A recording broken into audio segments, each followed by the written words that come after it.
دوسرا آپ سے ایک چیز ہائی لائٹ کرنا چاہوں گا. میں نے پہلے بھی ایک اسٹریم میں کیسر بھائی سے ذکر کیا تھا، لیکن وہ فتنہ اب زور پکڑتا جا رہا ہے.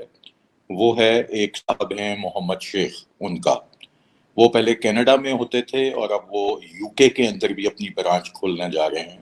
وہ ایک قرآنسٹ ہیں اور وہ یہ کہتے ہیں کہ اللہ تعالیٰ نے ایک ہی کتاب نازل کی، وہ قرآن تھی، وہ شروع سے لے کر اب تک ہے.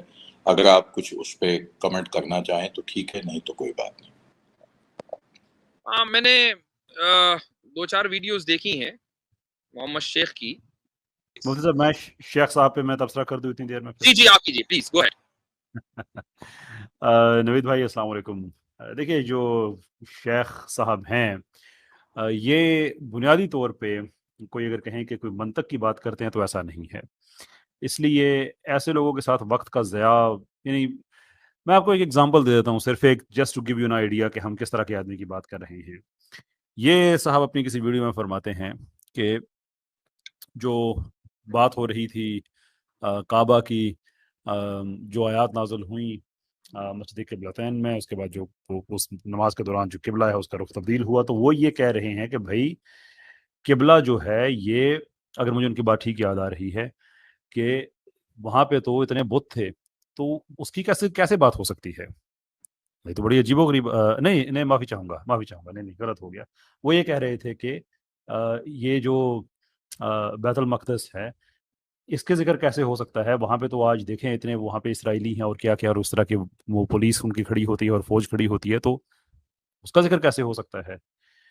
تو یہ صاحب کو یہ میں یاد نہیں رہا کہ وہ جس قبلے کی بات کر رہے تھے، اگر یہ لاجک ہے آپ کی کہ وہاں پہ مسلمانوں کا ہی قبضہ ہونا چاہیے اور سارا اس طرح سے، تو جب یہ آیات آئیں تو اس وقت تو کعبے کے بت جا کے فتح مکہ کے بعد جا کے اس کو بتوں سے پاک کیا گیا.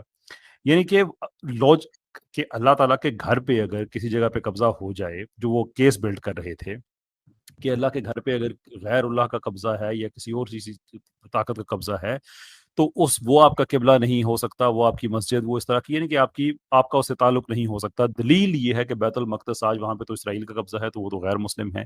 تو ان کو یہی یاد نہیں رہا کہ وہ جو بات کر رہے تھے، کیس بلڈ کر رہے تھے کہ بیت المقدس کبھی شاید قبلہ نہیں تھا، تو اگر وہ بات کر رہے ہیں جو قبلہ آج قبلہ ہے جو مکہ میں ہے، کہ اگر آپ کا اسرائیلی فوج کا آج کے بیت المقدس پہ ہونا یہ دلیل ہے کہ وہ نہیں ہو سکتا تھا قبلہ، تو اس زمانے میں جو قبلہ ڈکلیئر کیا گیا تھا وہ تو سارا مسلمانوں کے پاس نہیں تھا، وہ تو فتح مکہ کے بعد مسلمانوں کے مینجمنٹ میں آیا تھا.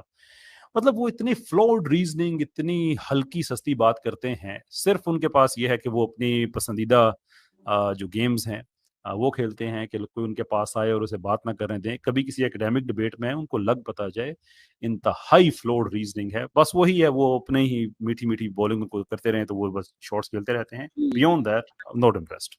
اچھا، وہ ایک ڈیبیٹ جو ہوئی تھی ان کے ساتھ، کوئی مفتی باقی صاحب صاحب کے ساتھ، مفتی باقی صاحب کے ساتھ، وہ اصل میں کیا ہے کہ جن صاحب کو انہوں نے منتخب کیا ڈیبیٹ کے لیے وہ ڈیبیٹر تھے نہیں، اور اس وجہ سے وہ مشہور ہو گئے. ورنہ محمد شیخ کو کون جانتا تھا؟ کیا چیز ہے ان کے پاس دنیا کو آفر کرنے کے لیے؟ کوئی اصول اور کنسسٹنسی نہیں ہے. آپ اس آدمی سے ڈیبیٹ اصول کی بنیاد پہ کریں گے نا. اب ایک آدمی یہ کہہ رہا ہے میرے نزدیک اس آیت کے معنی یہ ہے، بھائی کس بنیاد پر ہے؟ اس لیے کہ میں کہہ رہا ہوں اب یہ تو کوئی بنیاد نہیں ہے. ایک آدمی سے پھر کیسے ڈیبیٹ کریں گے؟ کبھی آپ اس کو کنوینس نہیں کر پائیں گے.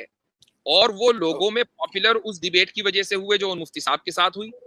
دوسرے یہ کہ جب آپ حدیث کو کینسل کر دیتے ہیں نا تو سمجھ لیجئے کہ 99% جو ریسٹرکشنز شریعت کی طرف سے لاگو ہوتے ہیں وہ ختم ہو گئے. اب آپ چاہے جو کریں اور چاہے جس نظام میں رہیں، تو یہ تو آسانی ہے نا. تو جو لوگ سہولت پسند ہوتے ہیں اور اپنے دین کو، اپنی پیدائشی دین کو وہ چھوڑنا نہیں چاہتے، ایک طرح کی لائلٹی رکھتے ہیں، کبھی مسلمان بھی رہیں اور کام بھی کچھ نہ کرنا پڑے، سب چیزیں اپنا، تو حدیث کو سب سے پہلے مائنس کرتے ہیں. تو محمد شیخ ان لوگوں کا کام آسان کر دیتے ہیں. بس یہی وجہ ہے ان کی پاپولیرٹی کی، ورنہ ان کے پلے کچھ ہے نہیں. ایک بات اور بھی ہے مفتی صاحب کہ بات تو خیر حارث اور غالب کے پاس بھی کوئی نہیں تھی لاجک کے حساب سے. ان لوگوں کو اس لیے کچھ پذیرائی مل رہی ہے کہ کچھ لبرل قسم کے مومی ڈیڈی قسم کے جو مسلم بننا چاہتے ہیں، لبرل قسم کے بننا چاہتے ہیں، ان کو وہ بہت اٹریکٹ کرتے ہیں. اور سننا کو فالو نہ کرنا اور ان چیزوں سے وہ اٹریکشن گین کرتے ہیں اور وہ اپنی ہی ایک طرز کی شریعت کو وہ ڈسپلے کر رہے ہیں. بہرحال میں نے اس چیز کو سامنے رکھنا تھا, آپ نے اس کا جواب دے دیا, بہت بہت شکریہ. جزاکم اللہ خیرا.